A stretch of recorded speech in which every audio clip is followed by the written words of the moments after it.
Welcome, everybody. All right, Radiant Penguin, Aquatic Crane, first two in. We'll be starting here in about 4 to 5 minutes. Glad you're here. Welcome, welcome.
All right, Blendinator has wished us all the obligatory good luck high five or have fun. Either way that works. Thank you for the super sticker. All right, Nick is putting it out there. Nick is logged in as Fast Lobster. Nitty's here from Germany. Daniel's here. Kaiser's here. PB here is here. Fred Williams is here. Coyote's here, Ryan's here. All right. Glad everybody's here. Get your VPN hats on.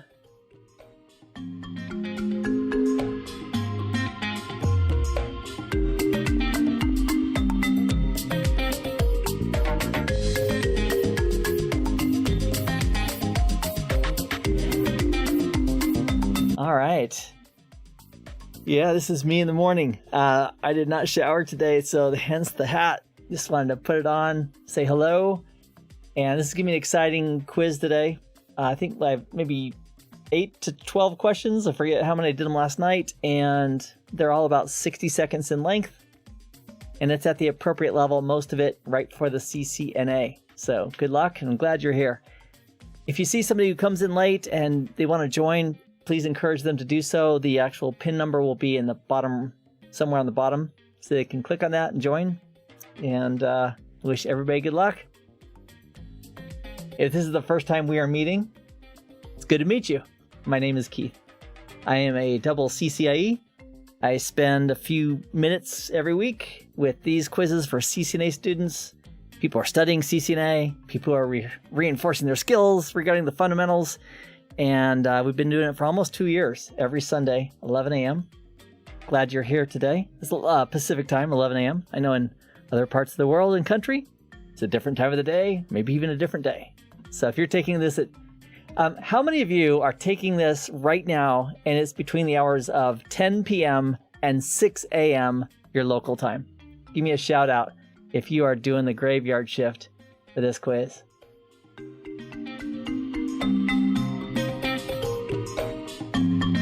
All right, Valahi says me.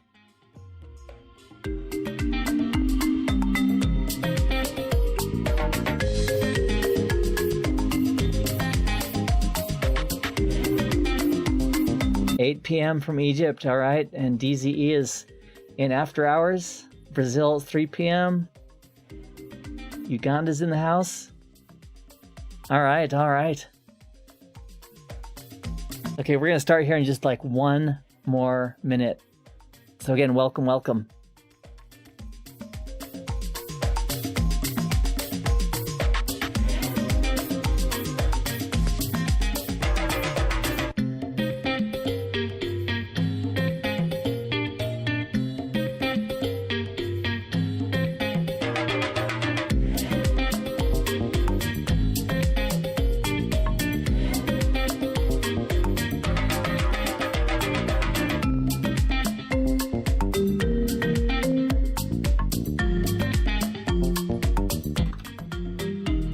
Also, I have this topology from yesterday in the office hour. We had some discussion, a lot of good questions and discussions. And we use this topology to talk about VPNs a little bit. And I have this standing by if we want to refer to anything. And I've got this console too that goes to one of the routers.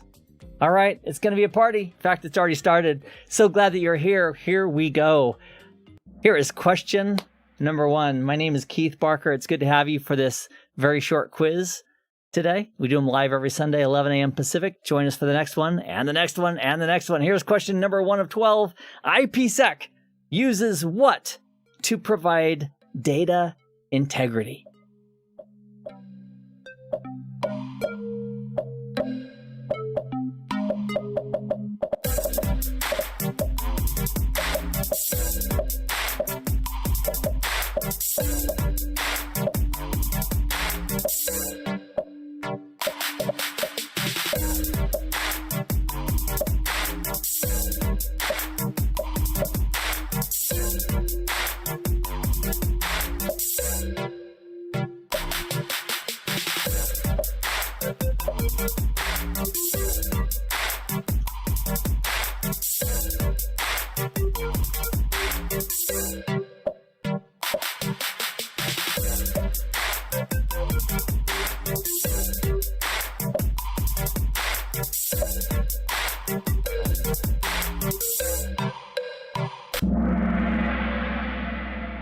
All right, IPsec does indeed use, for data integrity, it uses hashing, such as SHA-256. So if we were to bring in a quick example of something like that, somebody asked me yesterday in the office hour about troubleshooting, and it really is important to have some experience hands-on when you're troubleshooting. But this is an output of a transform set that's being used for the IKE Phase 2 and IKE version 1.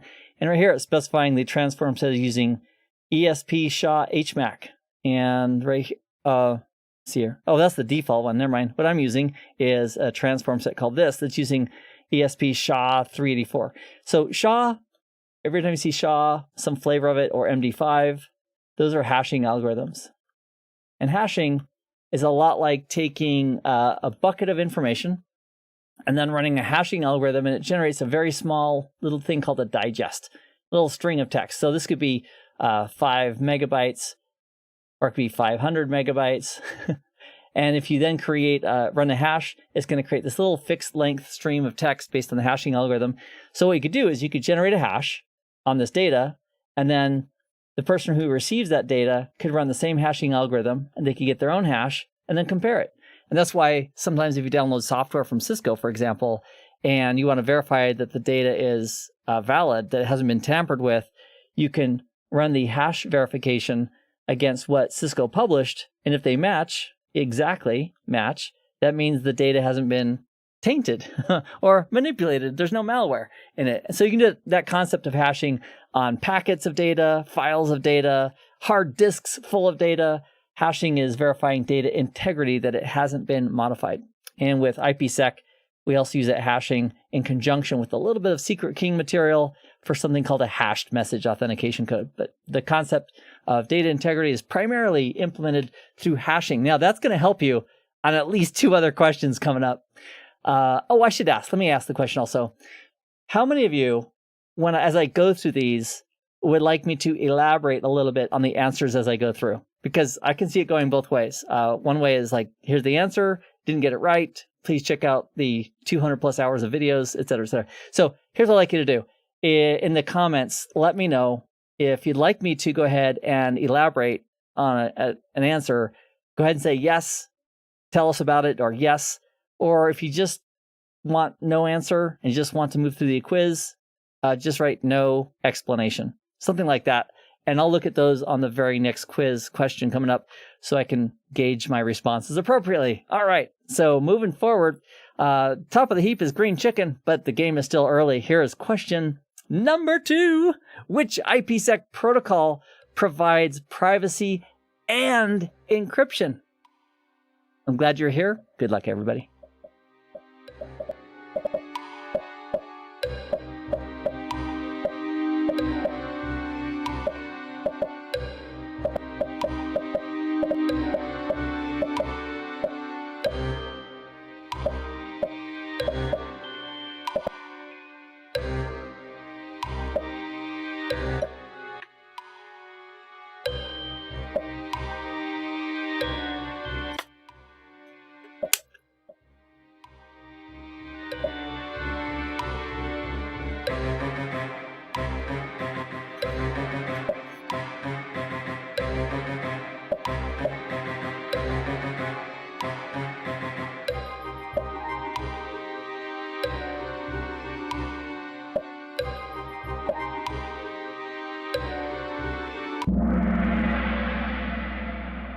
Thanks for your feedback. Many people said, yes, like the elaboration. And there was one comment that said, yes, especially if there is most of the people on the wrong answer. So that's fantastic. I will continue to do that. Thank you for that feedback. So which IPsec protocol provides privacy and encryption? And that's the one that would provide the confidentiality as well of that data. And the only encryption algorithm that's up here is AES. That's the Advanced Encryption Standard. Most of you nailed that. SHA and is a hashing algorithm. DH, Diffie-Hellman, is a fantastic way to generate, out of thin air, shared keys that two peers can use to encrypt and decrypt data. And authentication header is a protocol we don't use very often. And that's because AH, it forgot to include anything about encryption. So AH, authentication header, verifies data integrity. It uses the layer 4 protocol of 51. And if we don't use it too much because the other option of ESP does encryption and everything else. And AH is just for authentication of the data. So AES, Advanced Encryption Standard. Other encryption protocols would be Triple DES, which is not as good, and DES, which is definitely not very good because that's been compromised, and Triple DES is a lot weaker than any flavor of AES.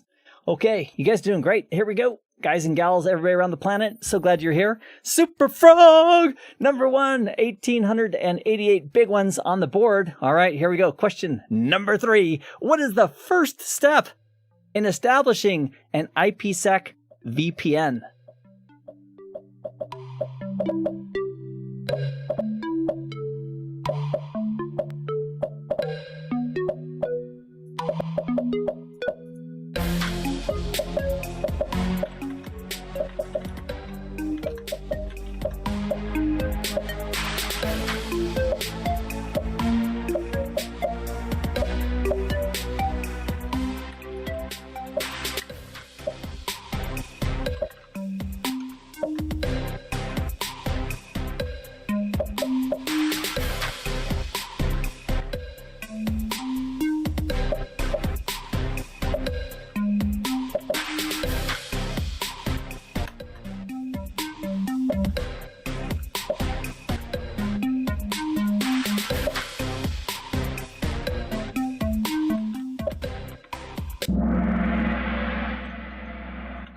All right, I'm just doing a little typing away in the background. What is the first step? Boom. Let's talk about this. So this came up yesterday. Let me show you what came up, and then we'll talk about what the correct answer is here. Let me get rid of my mouse. And so using this topology right here, which is what we used yesterday in the office hour. By the way, if you're studying for CCNA or you just want to reinforce your fundamental skills with networking regarding the CCNA tech, join me every Saturday, 11 a.m. Pacific time on my Discord server. It's free, open discussion about any technology in the CCNA world you want to talk about. So this is the topology here. And what I did was, it was a little embarrassing and a lot of fun. And it went something like this. Let me move this out of the way. Let me bring him back in a moment. So I had this lab set up from some I forget how long ago I set it up. So I had it running. I brought it back. This is an EVE-NG. And there's an IPsec tunnel here, or it should be, between R1 and R2. And so this is the 10.1.0 network on the left and the 10.2.0 network on the right. This host is .50, that host is .50, and they've got some connectivity in between them. So the goal here was to have an IPsec VPN tunnel, so the traffic going from 10.1.0 goes from over to here. As it goes through this router 1, it would be encrypted, sent over logically, the IPsec tunnel, packet by packet, and then R2 would decrypt it and forward it on to its destination. So these hosts have no clue that there's a VPN tunnel right here at all. This is an example of a site to site IPsec VPN tunnel. All right, so let's talk about what the first requirements are for it. first there needs to be a plan. Then we need to configure it. So let's imagine we configure all the details on R1 and R2, everything. I remember going to see the Harlem Globetrotters back in the, I guess it was maybe the late 60s or early 70s. Yeah, it's like, what? You were alive in the 70s? Yeah, anyway, so I went to see Harlem Globetrotters, and one of the things that they had, which was pretty fun, was they had this routine called jump ball, right? You know, jump ball in basketball. Or if you don't, it's where the ref throws up the ball and the two athletes go for it. So their version of jump ball was to put the ball in the center of the court, and they got in a ring around it, and then they all said in unison, jump ball, jump, waiting for it to do something. Well, that's how an IPsec tunnel works.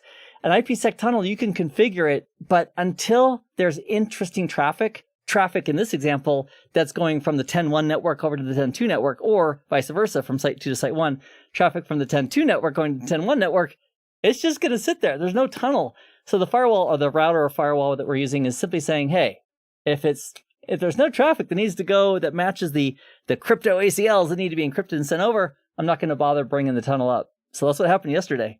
I was looking at it like, why isn't the tunnel up? And it wasn't. There was no traffic. Interesting traffic is the traffic that triggers or matches on what should be sent over the tunnel. And if it's not there, it won't come up.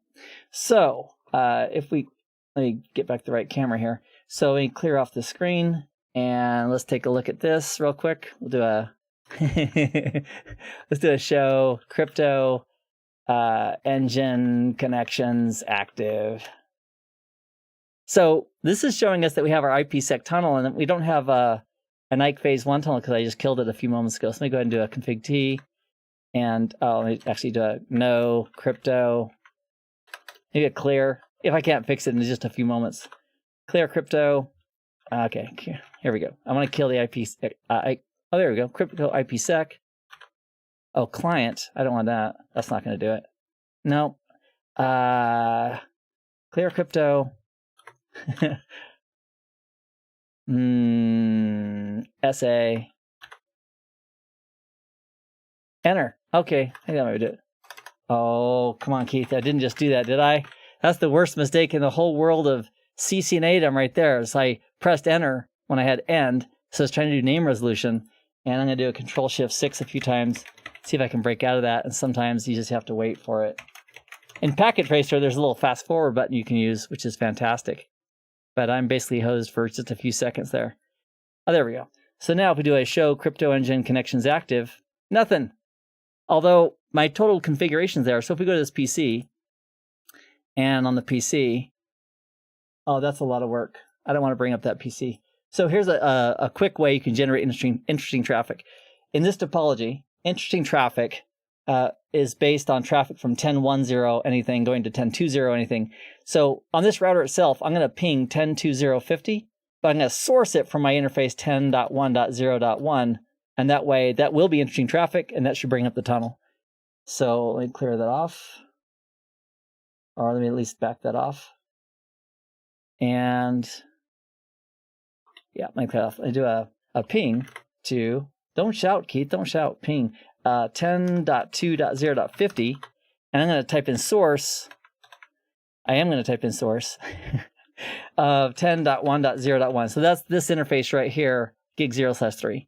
And that should trigger the interesting traffic. So see how it's not, the first ping drop, that could have been due to ARP, or it could be due to the IPsec tunnels being brought up. And if we do this command now, it brought up an IKE phase 1 tunnel using that, and then it brought up two bidirectional IKE phase 2 or IPsec tunnels. And that all happened real time right there as we looked at it. Okay, so going back to this question, what's the first step in establishing an IPsec VPN? We have to have, yeah. What did we say? Negotiate IKE phase 1, IKE phase 2. I say, I would say this is a tricky question because you do have to negotiate that stuff. But guess what? I stick by my answer because until there's interesting traffic, it won't bother trying to negotiate anything. It won't negotiate. It won't run Diffie-Hellman. It won't negotiate IPsec SA until interesting traffic. I'm still sticking with number one answer. All right, don't hate me. Don't hate me. But that's literally how it is. Okay, let's see how we're doing answer-wise. Fast Lobster at the top of the heap. 2,586 points. Congratulations to everybody who's here and studying the fundamentals for your CCNA. Here's question number 4. A user's RA, which is an acronym for Remote Access VPN connection, is authenticated with a local password. Where is that local password configured?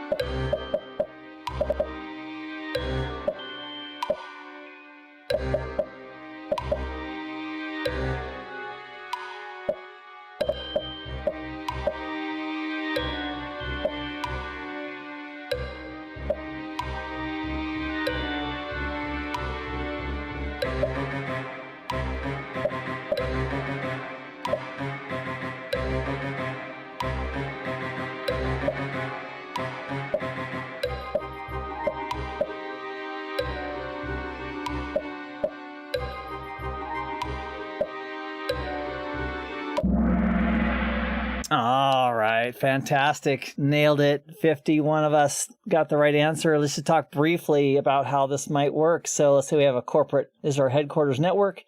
Lots of happy people on that network. We'll draw them like this. Boom, boom, boom. How do I know they're happy? Smiling users. All right, happy users. And then we have some type of a VPN device. Now that could be a security appliance. Or it could be a router acting as a VPN head-end device.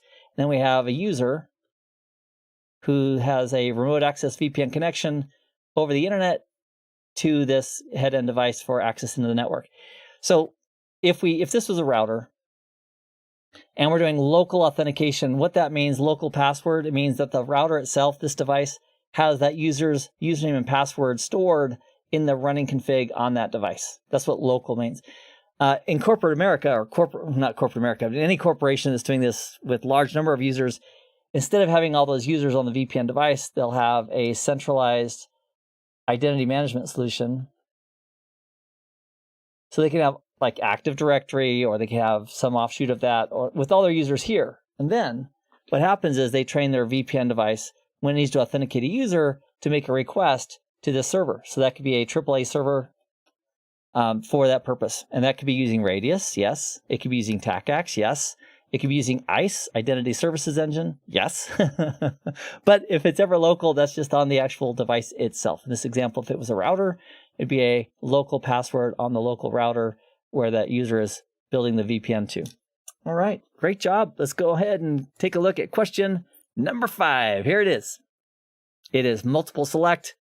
Which of the following does an ESP, ESP stands for Encapsulating Security Payload, which of the following does an ESP-based IPsec virtual private network tunnel use? I'm looking for exactly 2 answers here.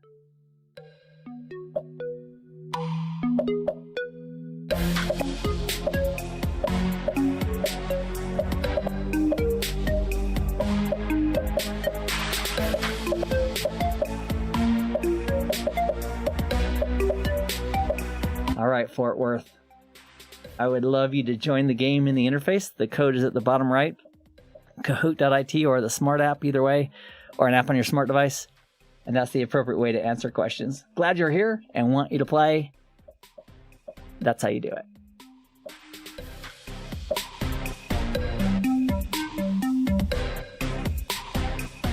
Same thing for Amin.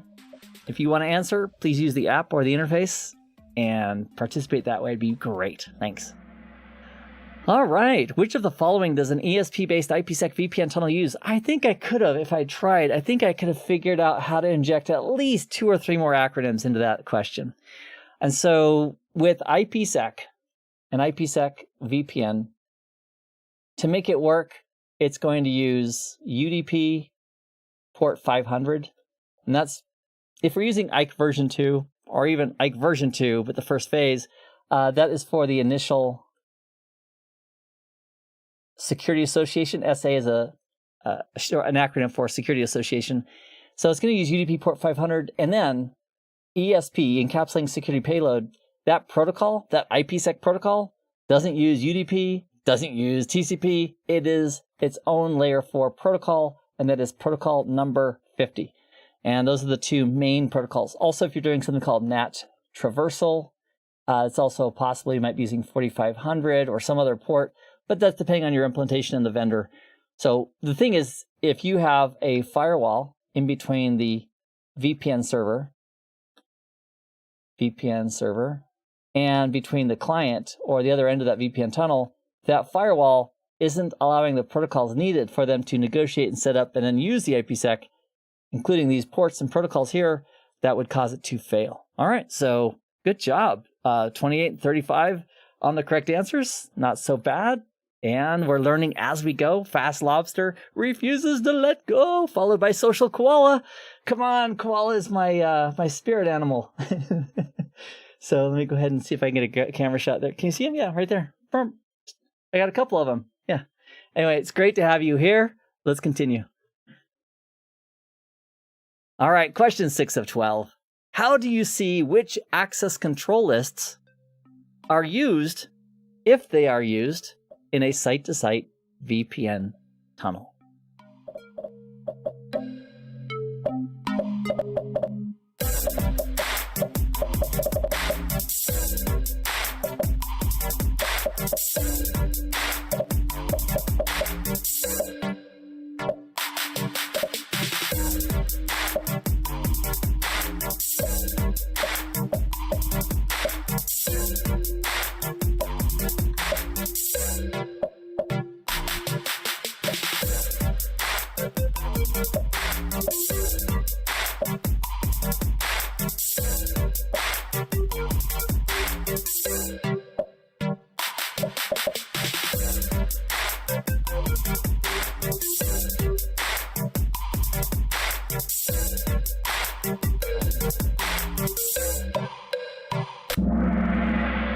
All right, show crypto map. Fantastic job. Yesterday, I learned something new. I almost always do in the office hour that we have.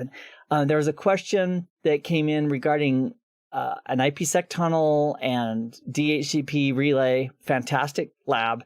And he had questions on it. And so I said, can you show me the lab? So he shared it with the group. I opened it. And I guess I had forgotten that you can actually do IPsec in Packet Tracer. So version 8, the current flavor, supports IPsec. It's wonderful, which is a great thing if you want to practice IPsec. For CCNA, all you really need to know is the blueprint says, I'll say that, the blueprint says you need to be able to describe and contrast, for example, remote access and site-to-site VPN tunnels, and know some basics about them. You don't have to actually configure them, but you have to be aware of them. So if we want to see which access control lists are being used as part of cryptography, we can do a show crypto map. That's from the choices I gave, that's the easiest one. So here is this is on R1's perspective. It's got this access list called crypto ACL, it's just a name. And it says permit traffic from 10.1.0 going to 10.2.0. So the whole business about wildcard masks, it's applicable for an access list, but access lists are applicable for more than just filtering traffic. In this case, they're being used to identify which traffic should be encrypted and shipped over the VPN tunnel. And if it doesn't match this crypto ACL, the firewall says, or the device says, I don't need to encrypt that traffic. So show crypto map is probably one of the easiest ways of seeing that.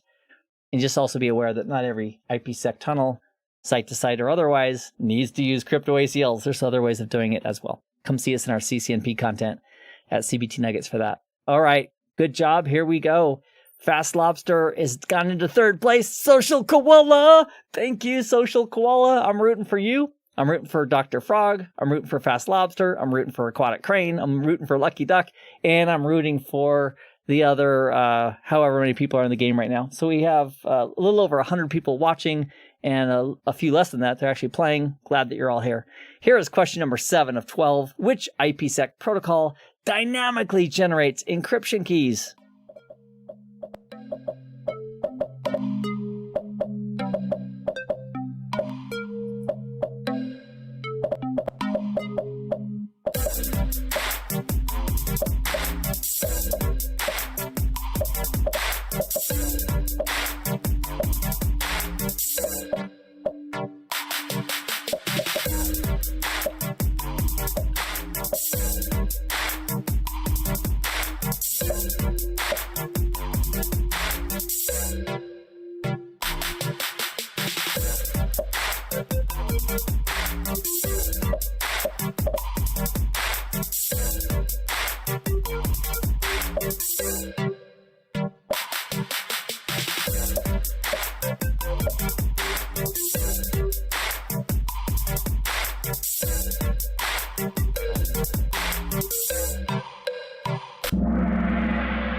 Oh yeah, great work. Diffie-Hellman is exactly what creates dynamically encryption keys. So if we were to bring in a live interface and do a show crypto IPsec policy, I'm thinking and I'm typing, and one of those is going to work. So this is my policy I have on this router 1, and it's saying that it's going to use Diffie-Hellman, which is the protocol used to dynamically negotiate and set up shared secret keys with two peers. It's going to use group number 5. And there's a lot of different groups. There's group 1, group 5. There's higher numbered groups as well. And so if we were to do, I just did a debug crypto ISACamp. I also got rid of all the current security associations. So they're all gone. And if we do a ping again, I think I have it in my buffer here. There we go. So this ping, that's going to generate interesting traffic. And I just realized that this debug is going to be too much to crawl through. But throughout this debug of their initial, they first of all negotiate, what are you willing to do as far as Diffie-Hellman? And this side says 5, the other side says 5. So they agree on that. And then they go about and run it. So they have to agree on authentication. Oh, right here, this is a great example. Here are all the things we haggled about between R1 and R2. So what Diffie-Hellman group do you want to use? What type of hashing? What key length? What type of encryption? How long do you want the lifetime to be? And how do you want to authenticate? So they agree to what they're willing to do as far as those factors, and then they actually go in and they do it. So they agreed to Diffie-Hellman group 5. I think it says here attributes are acceptable. Fantastic. And then it went up. And if we scroll down, we'll see that whole process playing out as well. All right. Good job on that. Excellent job. Here we go. Question 8 of 12. Multiple select. What are 2 options for site-to-site VPN authentication? Oh my gosh, we have talked about this earlier, including the last example with one of them. What are they? 2 major options for site-to-site authentication for VPNs.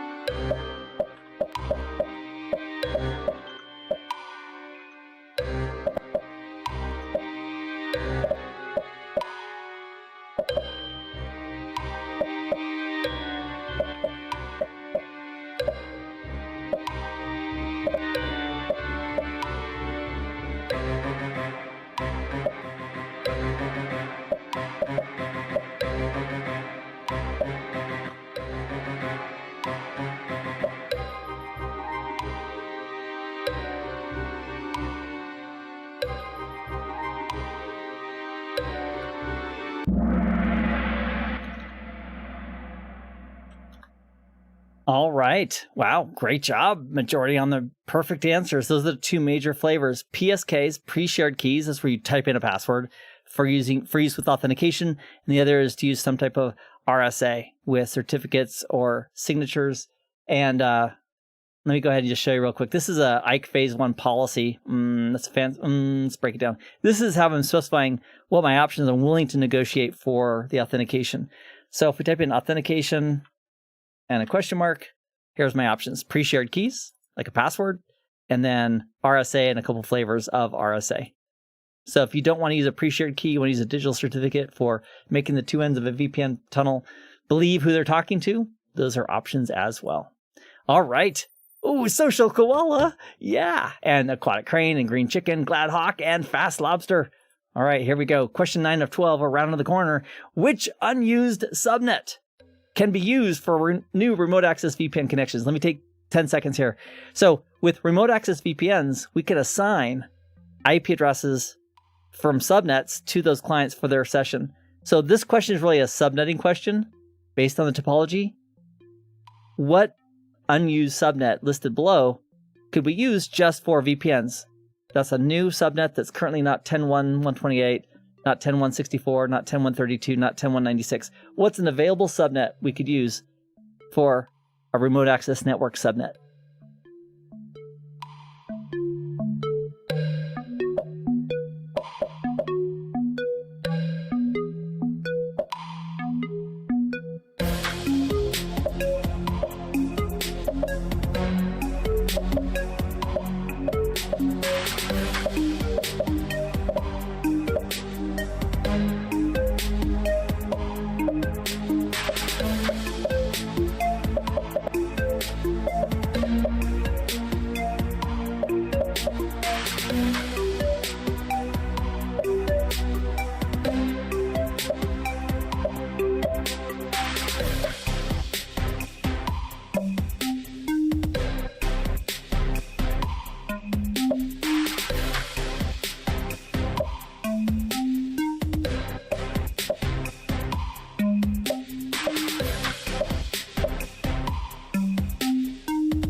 All right, which subnet, unused subnet, can be used for new remote access VPNs? And that would be the 10.10. Come check out Subnet Saturdays. Also, against my better judgment, I need to address something. I invite everybody to participate worldwide, regardless of background, race, creed, belief system, etc. We're all welcome here, everybody. I also encourage you, if you're going to answer questions in this quiz, please do so in the quiz interface. So I've said that a few times. And if I have to mute somebody because they are posting their answer in the text, that's the reason I'm doing it. So if I offended you because you were doing that and weren't aware of it, my apologies for not being clear on that. However, it's important that you put the quiz answers in the actual interface and not ruin it for other people who are watching the live stream. Okay, so having said that, I am glad that you are here. That's the only reason I'm censoring, is because I want people to answer questions here and not for anything else. However, there's always a first time for everything. So this is a community of love and people caring about each other. So I care about everybody, and I'm willing to give everybody a second or a third chance. So I'm glad you're here. Let's continue on. The new subnet is the 10.10 with the 19-bit mask. Subnet Saturdays will bear all that out. And here we go. Question number 10 of 12. What is used to dynamically generate shared IPsec keys? Oh, we just talked about this. Go, go, go. Faster you answer correctly, the more points you get.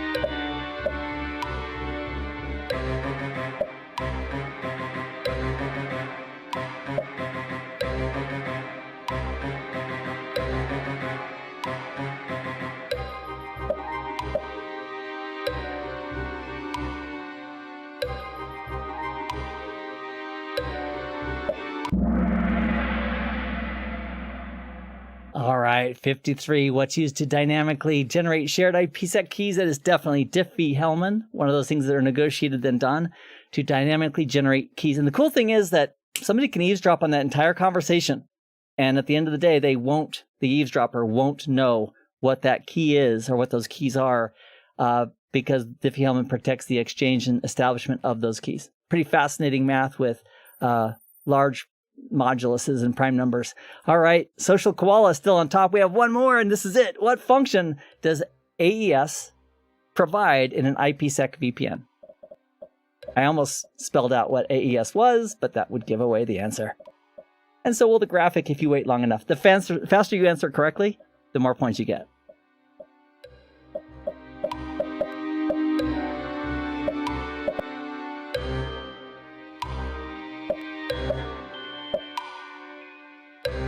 Bell's saying, I wish you'd drop the time to half.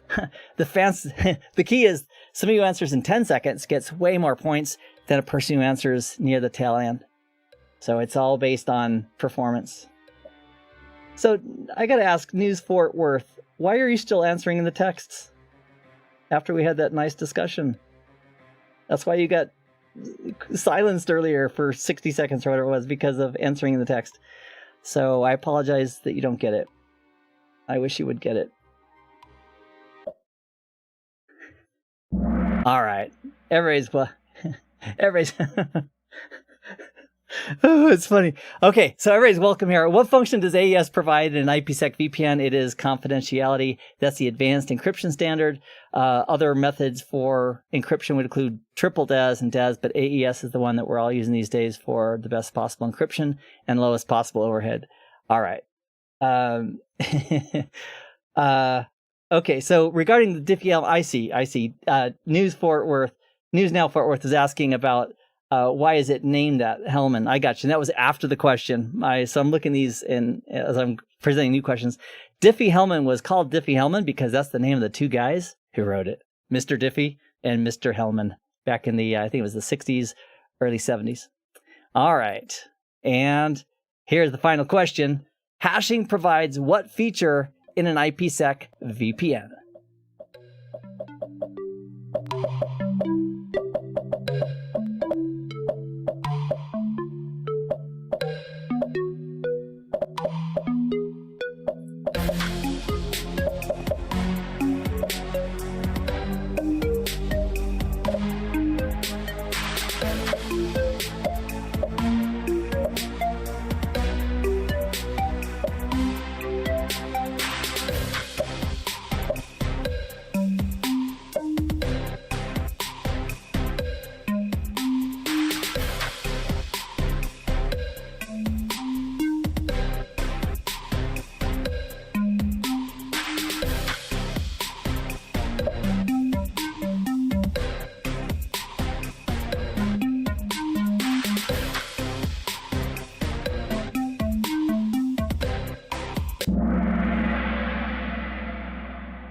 right, hashing provides what feature? It is data integrity. That was like from our first or second question. We had a chance to talk about that.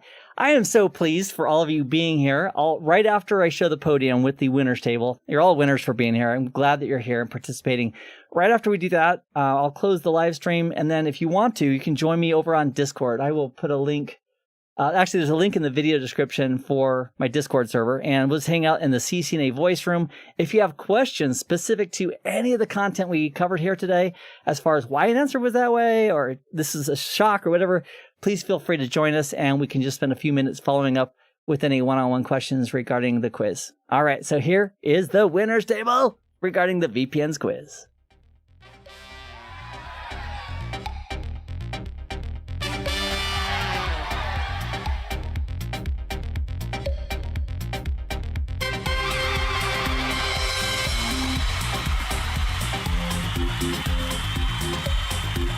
All right, Social Koala, you did it. Aquatic Crane, good job. Royal Impala, good job. And let's take a look at the hardest questions here. These are the 3 most difficult questions based on being answered incorrectly. What is the first step in establishing an IPsec VPN? And the answer, this is great feedback too, so I can know where to put emphasis and focus. And it's interesting traffic that triggers and a traditional IPsec Site VPN to actually come up. Question 11, which of the following does an ESP-based IPsec VPN tunnel use? And that is UDP port 500, and that's for the phase 1 setup and negotiations. And then the layer 4 protocol 50, which is literally the layer 4 protocol used for ESP, and ESP stands for encapsulating security payload. And then question 12, how do you see which ACLs are used? And that one, show crypto map, you'd only really have knowledge of that if you'd practiced and worked with it. So the actual configuration and working and show commands regarding IPsec probably aren't too critical for a CCNA for the certification, but I did want to share with you what those are, and also the fact that ACLs are used for some forms of cryptography to identify what should be encrypted and what should not be encrypted. So let me go ahead and get some feedback from you. So if you go ahead on your feedback device, just let me know how this was for you. My goal, really, is to help everybody who wants it, help them identify areas that they need to study or focus on, help to clarify, and get better at it. The skills that we're learning in CCNA are going to serve us for a long, long time. They still do to this day. I'm working, I just finished up another firewall series for Palo Alto, and the networking and the IP addressing and how ARP works and DHCP and all the rest and how protocols operate in a protocol stack, they're applicable to, whoever we deal with, whether it's HP or Palo Alto or Checkpoint or Cisco or Juniper, et cetera, et cetera, et cetera. They're important skills and they can make a difference. So it's worth it to study and get good. And I'm also very grateful for you investing a little bit of time and sharing that time with me as we can grow together. So in the link description, or in the link in the description for this video, there's a link for an invitation to my Discord server. I'm going to hang out there in the CCNA voice room for maybe 10, 15 minutes with an intention of focusing on if you have questions about what we covered in this quiz, anything that caught you by surprise, or you just want to hang out and say hi. That's an easy way to do it, to get some personal attention with us as a group. So I'll see you there in just a minute if you can join us. If not, we'll catch you in the next event, whatever that may be. Until then, have a great day. Be kind to everybody. It's a good lesson for myself too. I was looking at chats today. I was doing the questions, then going to the chats, and it's I'm going back and forth. And so sometimes I may make a mistake. I have the benefit of my life of having made in the past huge life-changing mistakes. And I'm also aware that I'm able to make those mistakes. And so if I offended anybody today, I apologize. I am glad that you're here. I am human as everybody. And I look forward to seeing you, every one of you, in another event soon. Until then, have a great day and take care.